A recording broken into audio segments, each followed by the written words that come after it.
Halo semuanya, kembali lagi di YouTube channel saya. Sebagai pelatihan dasar calon pegawai negeri sipil, kali ini saya akan membahas analisis isu kontemporer. Sebelumnya, izinkan saya untuk memperkenalkan diri. Nama saya Dita Ardiagarini. Saya berada di Formasi Analisis Survei, Pengukuran, dan Pemetaan, Unit Kerja Kantor Pertanahan Kota Balikpapan. Dan saya berada di kelompok 3, Angkatan 2. Badan Pertanahan Nasional. Badan Pertanahan Nasional adalah lembaga non-kementerian yang mempunyai tugas di bidang pertanahan dengan unit kerjanya yaitu kantor wilayah Badan Pertanahan Nasional di tiap-tiap provinsi, kabupaten, dan kota yang melakukan pendaftaran hak atas tanah dan pemeliharaan daftar umum pendaftaran tanah. Ya, Badan Pertanahan Nasional adalah di mana saya bekerja. Sebelumnya, mari kita perkenalkan profil kantor pertanahan Kota Balikpapan. Balikpapan berada di Pulau Borneo atau Kalimantan. Balikpapan sendiri berada di Provinsi Kalimantan Timur. Kota Balikpapan sangat unik karena bentuknya seperti tanjung dan dekat dengan laut. Kantor Pertanahan Kota Balikpapan terletak di Kecamatan Balikpapan Selatan.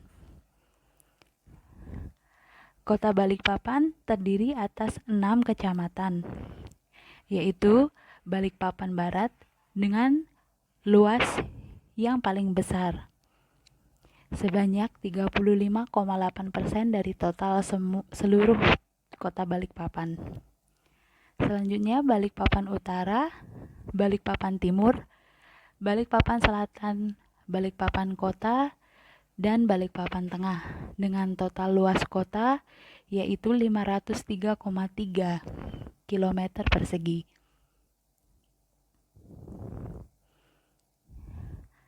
Profil kantor pertanahan Kota Balikpapan.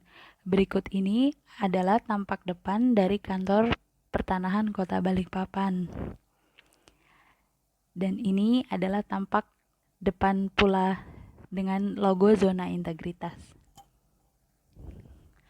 Kantor Pertanahan Kota Balikpapan terletak di Jalan Manuntung nomor 3, Sepinggan, Kecamatan Balikpapan Selatan, Kota Balikpapan. Dengan kantor terdiri atas 3 lantai dan 117 karyawannya. Marilah kita mulai masuk ke dalam inti dari video ini. Dalam analisis isu kontemporer yang ada di Kota Balikpapan, terdapat permasalahan di tempat kerja. Dari beberapa permasalahan, saya menemukan satu yang menurut saya unik untuk dibahas.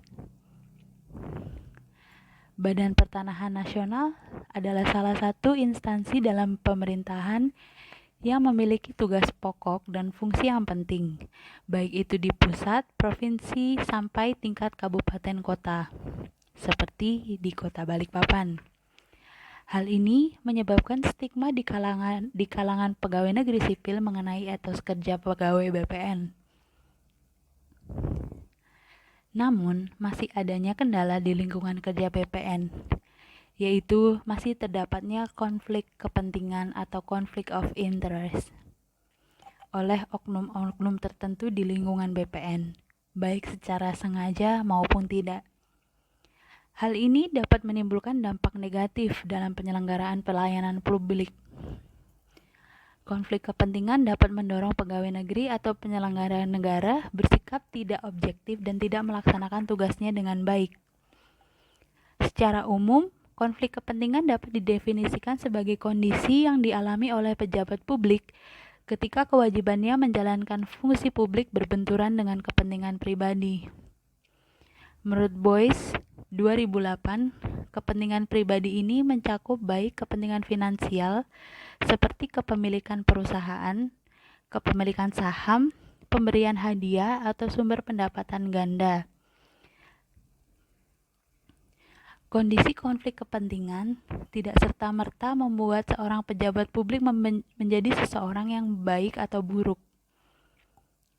Namun, membiarkan pejabat publik dalam kondisi konflik kepentingan akan mengancam integritas pelayanan publik. Pejabat publik yang mengambil keputusan atau membuat kebijakan strategis dalam kondisi konflik kepentingan menjadi celah dalam masuknya praktek korupsi. Sebenarnya beberapa kebijakan telah dibuat untuk mencegah konflik kepentingan pejabat publik. Hampir sebagian besar lembaga negara, kementerian, dan pemerintah daerah memiliki regulasi konflik kepentingan. Dalam rangka membangun kerjasama yang harmonis dan meningkatkan kualitas kelembagaan, maka diperlukan hubungan serta interaksi dengan pemangku kepentingan serta pihak-pihak yang berkepentingan lainnya. Benturan kepentingan adalah situasi atau kondisi di mana pegawai ASN di lingkungan ATR BPN dan atau pihak ketiga memiliki dan patut diduga memiliki kepentingan pribadi terhadap setiap penggunaan wewenang dalam kedudukan dan jabatannya.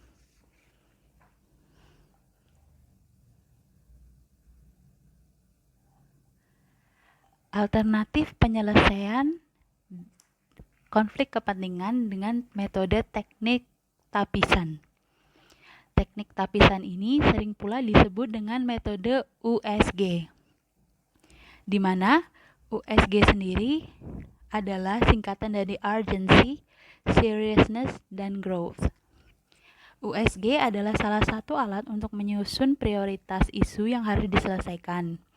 Caranya adalah dengan menentukan tingkat urgensi, keseriusan, dan perkembangan isu dengan menentukan skala nilai 1-5 atau 1-10.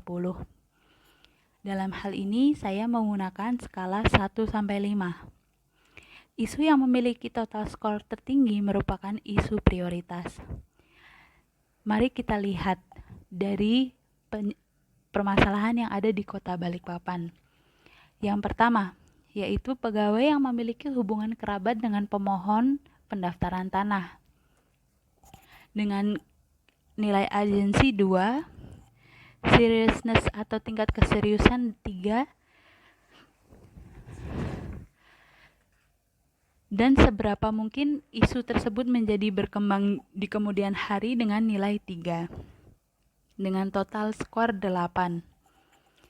Permasalahan kedua adalah pengangkatan atau pengadaan pegawai PPN-PN secara tidak terbuka, objektif, dan transparan, sehingga pegawai yang diangkat berasal dari afiliasi tertentu.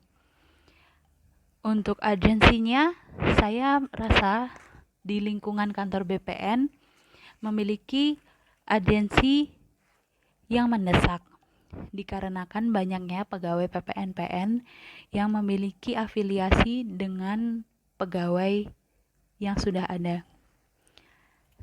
Seberapa serius isu tersebut,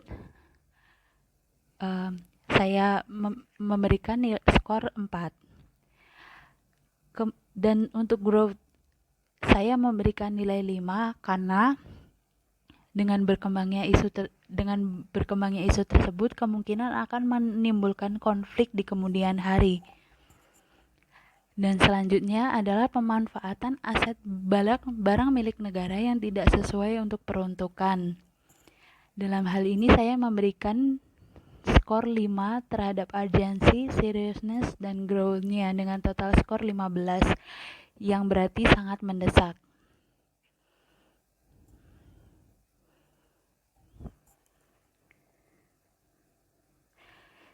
Selanjutnya adalah alternatif penyelesaian dengan teknologi atau dengan metode fishbone. Fishbone analisis atau metode fishbone disebut juga dengan cause effect diagram, merupakan sebuah metode yang digunakan untuk membantu memecahkan masalah yang ada dengan melakukan analisis sebab dan akibat dari suatu keadaan. Diagram tersebut terlihat seperti tulang ikan. Fishbone analysis berfungsi sebagai pengidentifikasian penyebab-penyebab yang mungkin timbul dari suatu spesifik masalah dan kemudian memisahkan akar penyebabnya. Kelebihan Fishbone adalah dia dapat menjabarkan setiap masalah yang terjadi dan setiap aspek yang terlibat di dalamnya. Mari kita lihat dalam isu konflik kepentingan di lingkungan kerja. Yang pertama, dari aspek manusia. Konflik kepentingan dapat terjadi dikarenakan adanya hubungan afiliasi, baik itu kerabat, keluarga, maupun orang-orang yang dikenal dekat. Kemudian, konflik kepentingan bisa terjadi akibat adanya unsur balas budi. Yang kedua, yaitu dari metode. Kurangnya SOP atau standar operasi prosedur sebagai unsur pemeriksaan. Di kantor Kota Balikpapan sendiri belum ada SOP untuk pemeriksaan konflik kepentingan, sehingga tidak dapat melakukan unsur pemeriksaan. Selanjutnya dari mesin atau teknologi. Untuk di kantor Kota Balikpapan kurangnya memanfaatkan teknologi sosial media, sehingga tidak ada informasi rekrutmen untuk pengadaan atau perekrutan pegawai. Dari segi material, kurangnya sarana penunjang pekerjaan. Selanjutnya adalah alternatif penyelesaian dengan metode SWOT. Metode analisis SWOT merupakan alat yang tepat untuk menentukan masalah dari 4 sisi yang berbeda, di mana aplikasinya adalah bagaimana kekuatan atau strength mampu mengambil keuntungan dari sebuah opportunities yang ada. Yang kedua yaitu bagaimana cara mengatasi kelemahan weakness yang mencegah keuntungan. Bagaimana kekuatan mampu menghadapi ancaman, dan bagaimana kelemahan mampu membuat ancaman menjadi nyata dan menciptakan sebuah ancaman baru. Dengan saling berhubungannya 4 faktor tersebut, maka membuat analisis ini memberikan kemudahan untuk mewujudkan visi dan misi suatu instansi.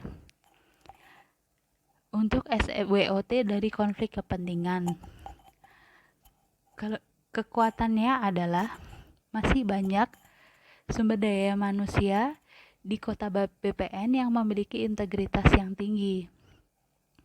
Namun, kelemahannya adalah kurangnya sistem pengawasan di lingkungan kerja, sehingga tidak ada unsur koreksi atau pengawasan. Untuk oportunis, sebaiknya memanfaatkan teknologi dan sosial media sehingga informasi lebih terbuka dan dapat diakses oleh masyarakat luas. Untuk ancamannya apabila hal tersebut terus berlanjut adalah pegawai tidak dapat objektif dan tidak dapat melaksanakan tugasnya dengan baik. Di Kota Balikpapan, beberapa solusi sudah diterapkan, di antaranya pemasangan CCTV di setiap ruangan di kantor sebagai fungsi dari pengawasan. Kemudian adanya batch notifying untuk kantor Kota Balikpapan, sehingga mencegah terjadinya gratifikasi. Slogan anti korupsi juga ditempel di banyak ruang-ruang kerja. Selanjutnya finger lock pada pintu ruangan, sehingga akses keluar masuk kantor hanya diperuntukkan oleh orang-orang tertentu. Dan adanya komitmen anti korupsi yang ditandatangani oleh semua pegawai.